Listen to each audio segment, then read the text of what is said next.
वह रोज प्रभु को भोग लगाता, आरती करता, उसके बाद ही वह कुछ खाया करता था।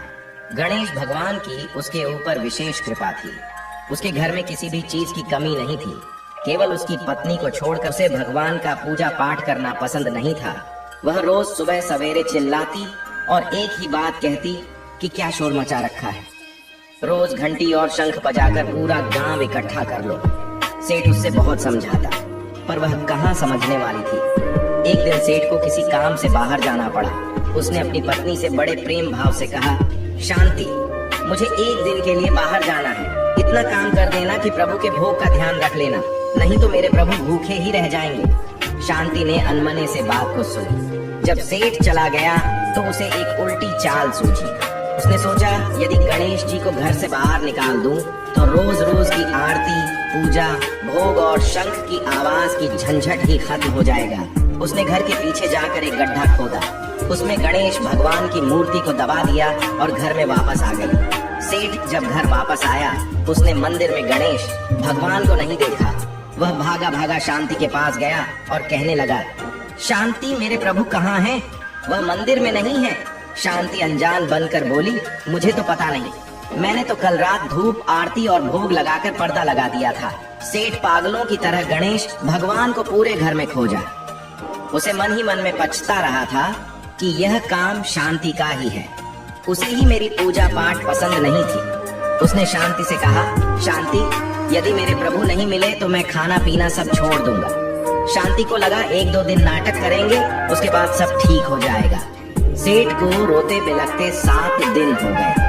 वह शांति से बोला, शांति, मुझे पता है तुम्हें ही मेरी पूजा पाठ करना पसंद नहीं है। मेरे गणेश जी की प्रतिमा को तुमने ही कहीं छिपाया है। यदि मुझे मेरे गणेश जी नहीं मिले तो मैं कुएं में कूदकर अपनी जान दे दूंगा। अगर शांति मुंह खोलती तो उसका पूरा झूठ पकड़ा जाता।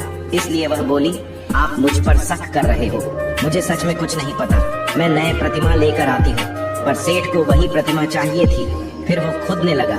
ये सब शोरगुल सुनकर गांव के लोग इकट्ठे होने लगे। लोगों की आस्था भगवान भी देख रहे थे। वह भी अपने भक्त के पास जाने के लिए बेचैन थे। उधर सेठ कुएं की पाल पर चढ़ गया।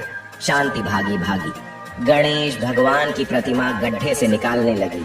पर गड्ढे में गणेश भगवान की प्रतिमा थी ही नहीं, क्योंकि गणेश भगवान अपनी प्रतिमा स्वयं निकाल लिए थे।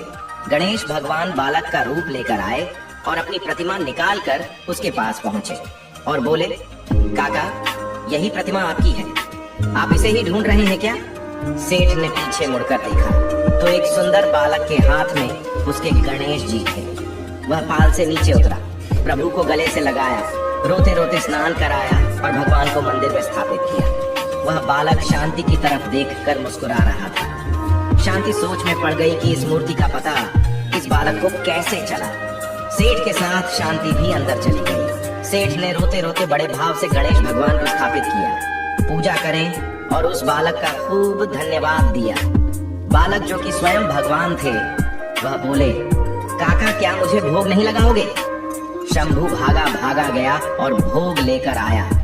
जैसे ही भोग लेकर आया तो उसने देखा बालक वहां से जा चुका था और तेज प्रकाश गणेश भगवान की प्रतिमा से उदित हो रही था।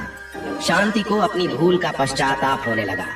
वह समझ गए कि स्वयं गणेश भगवान अपनी प्रतिमा लेकर स्वयं स्थापित होने आए थे।